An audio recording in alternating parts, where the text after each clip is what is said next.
রাজনীতি সবসময় করেছে। আমরা জাতীয় পর্যায়ে আওয়ামী লীগ বিএনপির অনেক হানাহানি দেখলেও সিলেটে বিভিন্ন সময় আমরা ব্যতিক্রম পরিস্থিতি দেখেছি।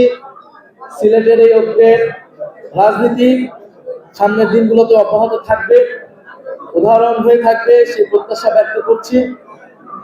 আমার বিশেষ করে কিছু বলার নেই, যেহেতু ইফতারের সময় হয়ে যাচ্ছে।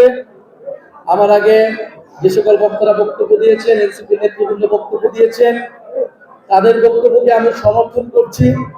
তাদের বক্তব্যে সারা দেশের চিত্র ফুটে এসেছে, এনসিপির বর্তমান এবং ভবিষ্যৎ কর্তব্য ফুটে এসেছে। আপনাদেরকে সে আহ্বান জানাচ্ছি, আমাদের আরেকটি লড়াইয়ের প্রস্তুতি নিতে হবে বন্ধুগণ। তবে এবার আমরা ভুল করতে চাই না, এবার আমরা সম্পূর্ণ প্রস্তুতি নিয়ে মাঠে নামতে চাই। গণ অভ্যুত্থান হয়তো হয়ে গিয়েছিল, সেই গণ অভ্যুত্থান পরবর্তী করণীয় ক্ষেত্রে আমরা অনেক কিছু ভুল করেছি। ফলে আজকে দেশের এই বেহাল অবস্থা আবারও তৈরি হয়েছে। দেশ আবারও গণতন্ত্র থেকে একদলীয় স্বৈরতন্ত্রের দিকে যাবে কিনা সেই প্রশ্ন উঠেছে। দেশের প্রতিষ্ঠানগুলোকে আবারই, প্রশাসনকে আবার একদলীয়করণ হচ্ছে।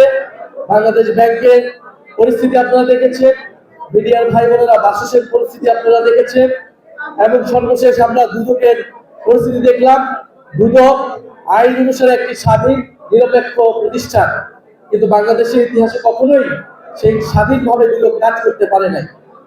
বিএনপির বর্তমান যে নেতৃবৃন্দ মির্জা ফখরুল ইসলাম আলমগীর, উনি এক সময় বলেছিলেন এই দুদক হচ্ছে বিরোধী দল দমন কমিশন।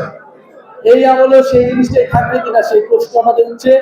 দুদকের চেয়ারম্যান এবং কমিশনাররা কেন পদত্যাগ করলো, সরকার কেন চাপ প্রয়োগ করলো, সরকারের চাপে তারা পদত্যাগ করেছে, সেইটা আমাদের কাছে স্পষ্ট না।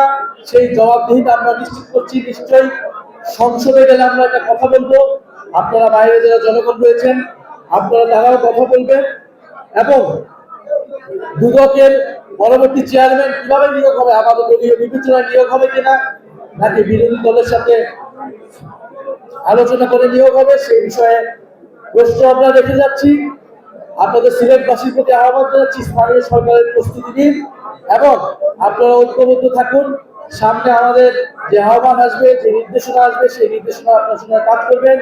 এবং এই ইফতার আয়োজনের জন্য ছাত্র শক্তি, যুব শক্তি, শ্রমিক শক্তি, সিলেট মহানগর জেলা এবং বিভাগের যে অন্যান্য জেলা রয়েছে, মৌলভীবাজার, সুনামগঞ্জ এবং হবিগঞ্জ, যারা উপস্থিত হয়েছেন তাদেরকে সবার প্রতি কৃতজ্ঞতা